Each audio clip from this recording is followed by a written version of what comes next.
బొమ్మని ఇలాగే వదిలిపెడితే బాగోదు. వేద రెడీ చేసినట్టుగా బొమ్మకి బొట్టు కాటుకా పెట్టి పౌడర్ అద్ది రెడీ చేద్దాం. అప్పుడు అల్లుడు కూడా నమ్ముతాడు. డ్రామా న్యాచురల్గా పండుతుంది. అప్పుడు అల్లుడొచ్చి బొమ్మని ఇంట్లోనే పెట్టుకుని బయటికి ఎందుకెళ్ళావా అని వేదకి నానా చివాట్లు పెడతాడు. అప్పుడు వేద కువిలి కువిలి ఏడుస్తుంది.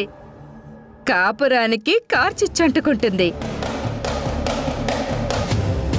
ఈ మాత్రం చిచ్చు పెట్టకపోతే నేను భాగ్యాన్ని ఎందుకవుతాను?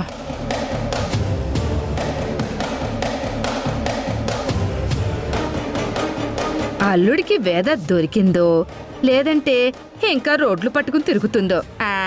సర్లే, అది ఎంత బాగా తిరిగితే అంత తొందరగా పిచ్చి ఆసుపత్రికి వెళ్తుంది. పాపా, అక్షర ఎక్కడున్నావమ్మా? రామ్మా నా దగ్గరికి. అక్షర రామ్మా.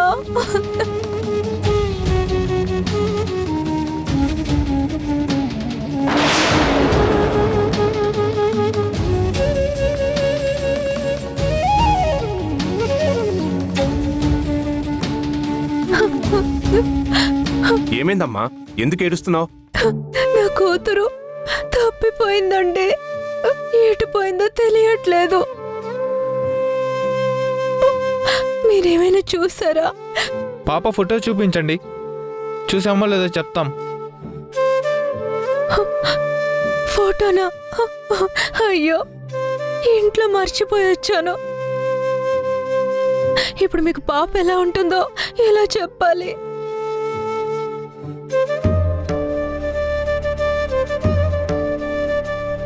పాప dress white sky blue pink colour వేసుకుని ఉందండి. అలాంటి పాపను చూడలేదమ్మా. బిడ్డ కోసం నువ్వు పడే బాధ చూస్తుంటే జాలేస్తుందమ్మా. పదమ్మా, నీతో పాటు మేం కూడా వెతుకుతాం. ఒక తల్లి పడే ఆవేదనని అర్థం చేసుకుని హెల్ప్ చేయడానికి ముందుకొచ్చినందుకు చాలా చాలా థ్యాంక్స్ అండి. పదండి పదండి. వేదా, వేదా,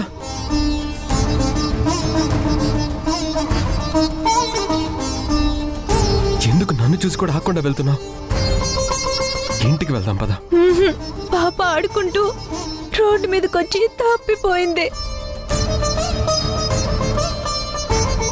నువ్వెలాగూ పాపని బొమ్మ అంటావు కదా, అందుకే నా బాధలేవో నేను పడుతున్నాను. ప్లీజ్ వేదా, నా మాట విను. ఇలా రోడ్లు వెంబడి తిరగడం కరెక్ట్ కాదు. పద.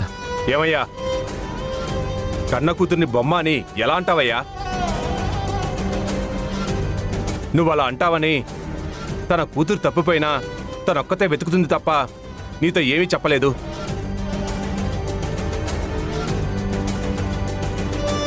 అలా అనడం ధర్మం కాదు కదా. పాపం మీ ఆవిడని చూడండి, ఇందాక నుంచి కాళ్ళు అరిగేలా పాప కోసం వెతుకుతుంది. మా ఇంట్లో జరిగింది ఏంటనేది మీతో షేర్ చేసుకోలేను. ప్లీజ్ మీరు ఇక్కడి నుంచి వెళ్ళిపోండి. ఏమండి, వెళ్ళొద్దు, మనం పాపను వెతుకుదాం. ఏమండి? వేదా, నేను చెప్పేది విను. పాప ఇంటి దగ్గరే ఉంది.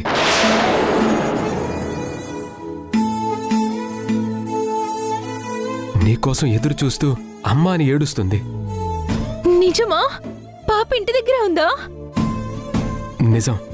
అది నీతో చెప్దామని వస్తే నువ్వేమో ఇక్కడెలా వెతుకుతున్నావు. పద, ఇంటికి వెళ్దాం పద. శ్రీ, నీ మాట నమ్మొచ్చా? 100% నమ్మచ్చు వేదా. ఇప్పుడే ఇంటి దగ్గర నుంచి వస్తున్నాను. నా మాట నమ్మకపోతే ఇంటికొచ్చి చూడు. తను బయటకు వచ్చిందని నేను వెతుక్కుంటూ వచ్చేసాను.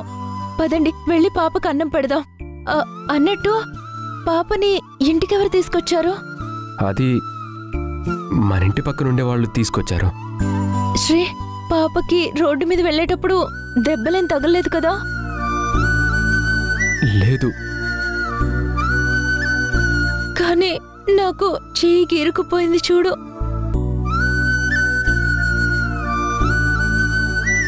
వేద, దెబ్బలా తగిలింది? పాప కోసం వెతుకుతుంటే నీరసం వచ్చి కళ్ళు తిరిగి రోడ్డు మీద పడిపోయాను. అలా పడేటప్పుడు నా పక్క నుంచి కారు నన్ను తాకుతూ వెళ్ళింది తెలుసా? మై గాడ్, చూసావా, మన టైం బాగుంది కాబట్టి సరిపోయింది. లేదంటే పెద్ద ప్రమాదం జరుగుండేది. పద, హాస్పిటల్కి వెళ్దాం. అబ్బే, ఇదేం పెద్ద దెబ్బేం కాదులే. ముందు పాపని చూడాలి. పద, ఫాస్ట్గా ఇంటికి వెళ్ళిపోదాం. అమ్మ కనిపించట్లేదని పాప ఎంతగా విలువిల్లాడిపోతుందో. ఉండు, గాయం క్లీన్ చేస్తాను.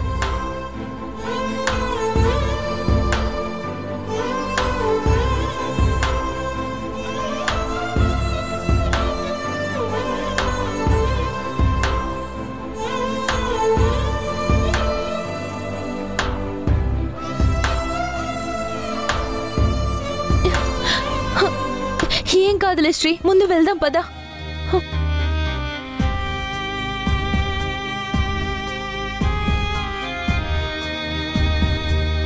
సారీ శ్రీ, పాప ఇంట్లో ఉందని తెలియక ఇలా వచ్చి నేను ఇబ్బంది పెట్టాను.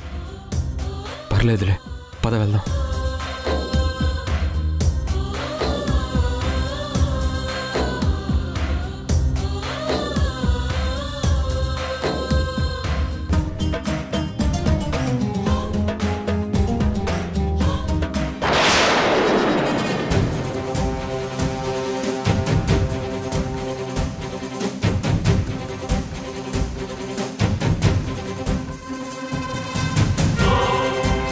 లోక్నాథ్, లోక్నాథ్, ఓ పెద్ద మనిషి, లోక్నాథ్ రా బయటికి.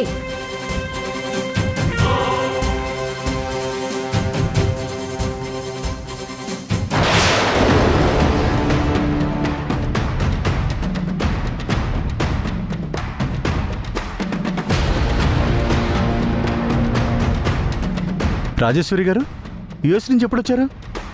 మర్యాదలు తర్వాత, ముందు నేను అడిగిన దానికి సమాధానం చెప్పండి. నా కూతురు అల్లుడు ఎక్కడున్నారు? పిలు వాళ్ళని. వేద ఆరోగ్యం గురించి, వేద వాళ్ళు ఇంట్లో లేరన్న విషయం గురించి తెలిస్తే రాజేశ్వరి ఏం గొడవ చేస్తుందో ఏంటో. చెప్పు లోకనాథ్, మాట్లాడవేంటి?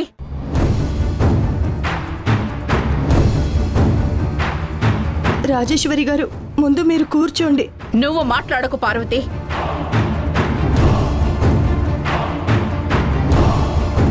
నేను లోకనాథ్తో మాట్లాడుతున్నాను. నాకు సమాధానం కావాలి. చెప్పు లోకనాథ్, నా కూతురు అల్లుడు ఎక్కడున్నారు? ఫోన్లు కూడా పనిచేయడం లేదు.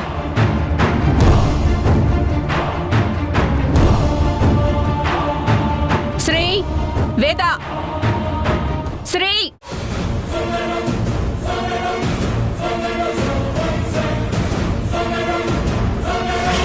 ఇంత పిలుస్తున్నా ఎందుకు బయటికి రావడం లేదు? Come on, speak out.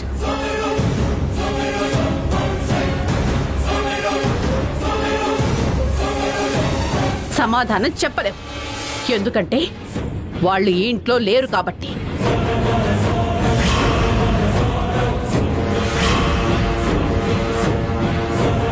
నా కూతురు పిచ్చిదానిలాగా రోడ్ల వెంబడి తిరుగుతోంది లోకనాథ్.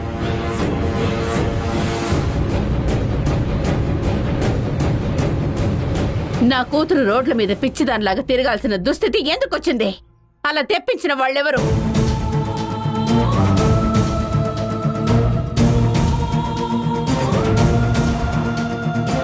రాజేశ్వరి, నువ్వు ముందు ప్రశాంతంగా కూర్చుంటే అన్ని విషయాలు చెప్తాను. Stop it Loknath.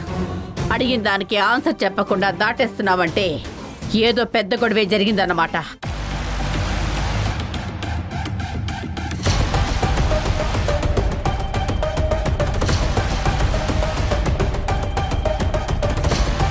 చెప్పు.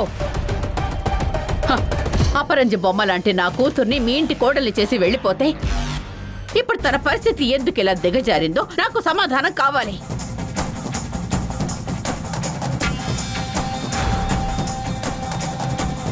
నువ్వు సమాధానం చెప్పలేకపోతే నా కూతురు మెడలో 3 ముళ్ళు వేసిన నా అల్లుణ్ణి పిలువు. ఏం సమాధానం చెప్తాడో నేను వింటాను. ఫోన్ చెయ్యి. జరిగిందేంటో నేను చెప్తాను. ముందు మీరు కూర్చోండి రాజేశ్వరి గారు. దయచేసి నువ్వు మాట్లాడుకు పార్వతి. నా కూతుర్ని ఎందుకు పిచ్చిదారి చేశారో నా అల్లుడొచ్చి సమాధానం చెప్పి తీరాల్సిందే. వేదా బావగారు ఇంట్లో లేరు పిన్ని.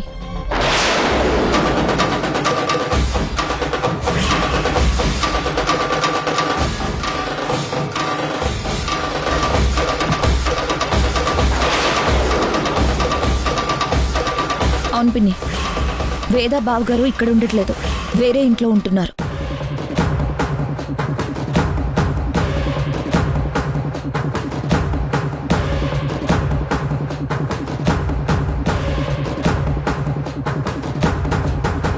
వేరు కాపురం పెట్టాల్సిన అవసరం ఏమొచ్చింది వీణ?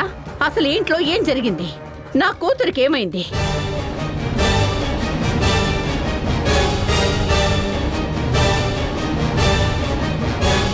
ఇంత జరిగినా నాతో నిజం ఎందుకు దాచారు? చెప్పండి.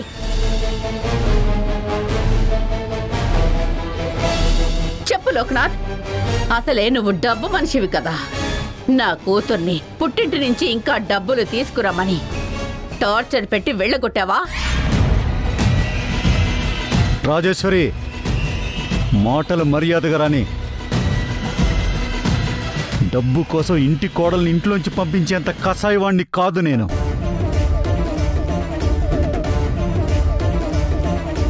నాకు కూడా కూతురుంది. ఆడపిల్ల బాధపడితే తల్లిదండ్రులు ఎంత క్షోభ అనిపిస్తారో నాకు బాగా తెలుసు.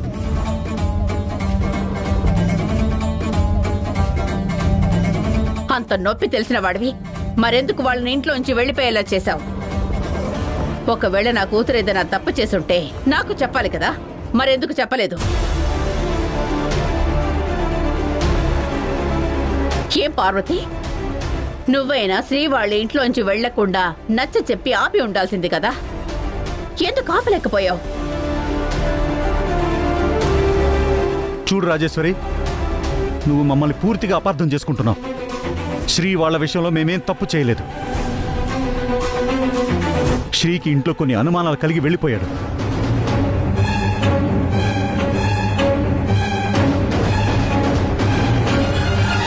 శ్రీకళ ఎందుకు అనుమానాలు కలిగాయి?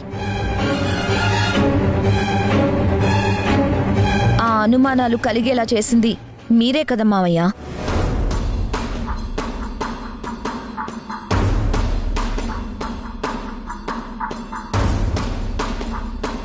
అవును మావయ్య, సమస్య పెద్దది కాకముందే ఆపుంటే కార్తిక్ జైలుకి వెళ్లేవాడు కాదు. అత్తయ్య మీద నింద వేసిన వాళ్ళు ఎవరో తెలుసుండేది.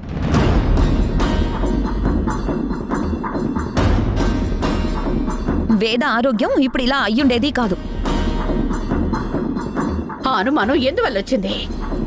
కార్తిక్ జైలుకి ఎందుకు వెళ్ళాడు? పార్వతి మీద నింద పట్టమేంటి వీణ?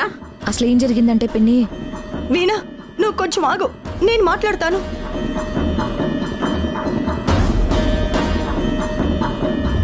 నాకు తెలుసమ్మా, ఈ మహానుభావుడు ఎలాంటివాడు, ఎలాంటి పనులు చేస్తాడో నాకు తెలుసు.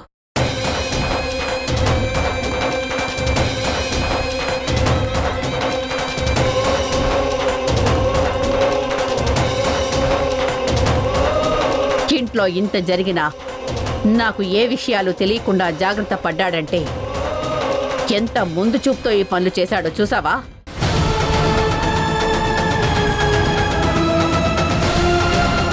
ఆయనకిష్టమైతే నెత్తిన పెట్టుకొని మోస్తాడు, అదే ఇష్టం లేకపోతే నడి రోడ్డు మీదకి తన్ని తరివేస్తాడు. శ్రీ వాళ్ళ విషయంలో, కార్తిక్ విషయంలో కూడా ఇదే జరుగుంటుంది.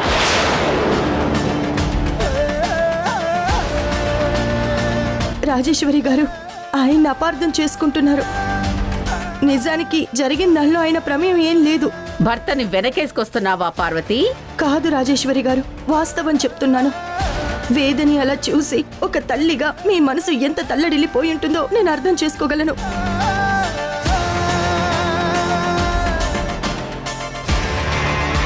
నిజానికి వేదకి జరిగిందేంటంటే ప్రెగ్నెన్సీ విషయంలో ఎక్కువగా మనోవేదనకి గురవటం వల్ల అలా ప్రవర్తిస్తుందని డాక్టర్ గారు చెప్పారు రాజేశ్వరి గారు.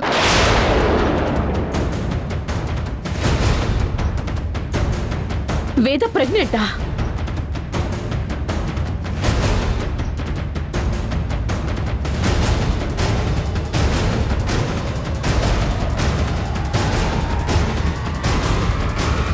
అంటే వేద ప్రెగ్నెంట్ అన్న విషయం కూడా నాకు చెప్పరా?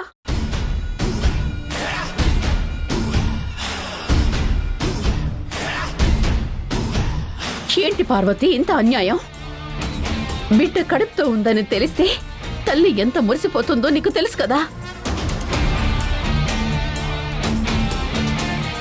మీరందరూ కలిసి నాకు ఆ సంతోషం ఎందుకు లేకుండా చేశారు?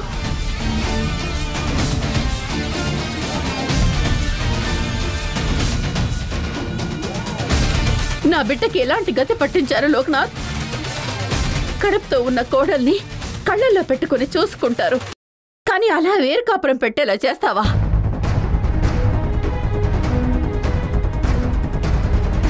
నా కూతురు ఉసురు నీకు తగలకుండా పోదు.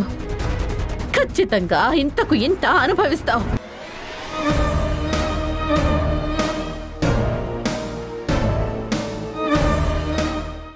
గుర్తుపెట్టుకో లోకనాథ్, నా కూతురికి గాని అల్లుడికి గాని ఏమైనా జరిగిందో నా విశ్వరూపాన్ని చూస్తావు.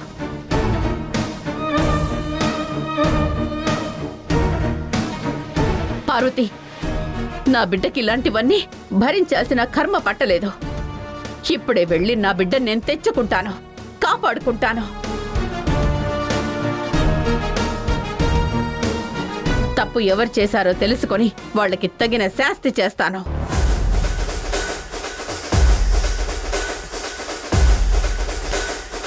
వీణా, పిన్ని, వేద వాళ్ళ ఇల్లు చూపించమ్మా. పదండి పిన్ని.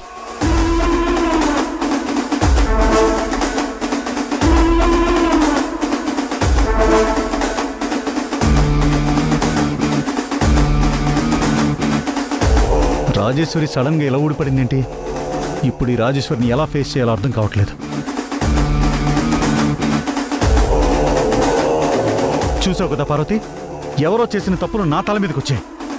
వేద కడుపు పోయే విషయంలో నీ మీద ఉన్న అనుమానాన్ని కూడా ఆ వీణ నా మీదకు రుద్దింది.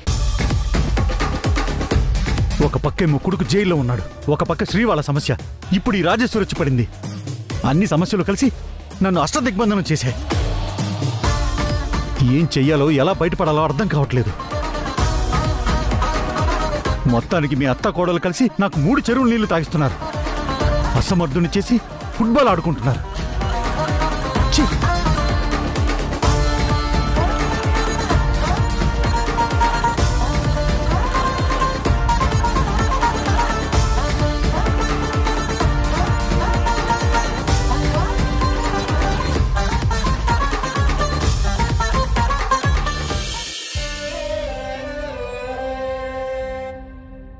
పాపా, అక్షర, అమ్మ వేద వచ్చావా? నీ పాప ఇక్కడే ఉంది, నువ్వు చూసుకోకుండా వెళ్ళిపోయావు. ఇదిగో తీసుకో. పాపా, అక్షర, ఇంటికి ఎప్పుడొచ్చో బుజ్జి? నీకోసం ఎంతగా వెతికానో తెలుసా కన్నా?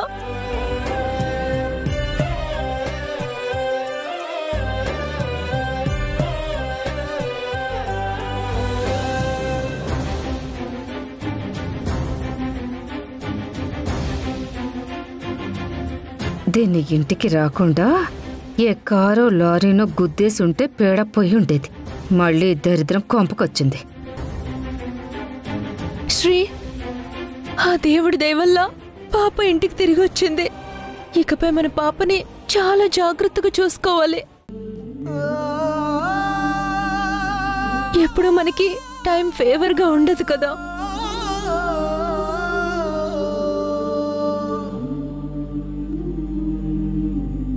కంగారు పడకు వేద, పాప ఎక్కడికి పోదు.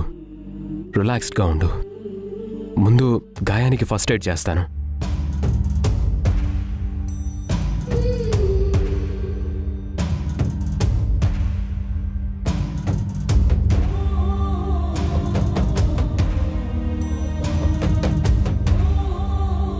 ఏమైంది వేద? దెబ్బలేమైనా తగిలాయా? అవును పిన్నే. అయ్యయ్యో, నిన్ను కారు గుద్దేసిందా? ఆ కారు ఎవరిదో గాని యాక్సిడెంట్ అయిపోవాలి. దాంట్లో నువ్వు పొయ్యి ఉంటే నా లక్ష్యం నెరవేరేది. ఛ, మంచి ఛాన్స్ మిస్ అయింది.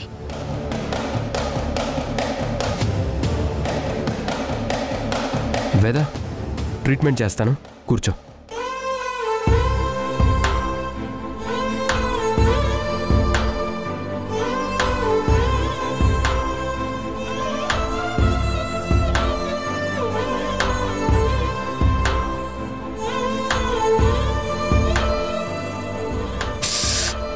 కదలకుండా ఉండు వేద.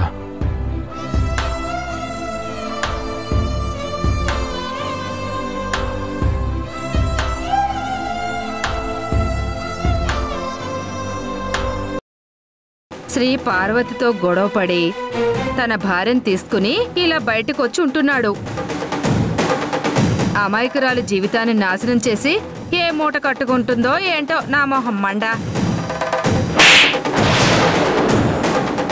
నన్ను కొడతావేంటి రాజేశ్వరి? కొట్టాల్సింది ఆ పార్వతిని. నోరు బోయ్.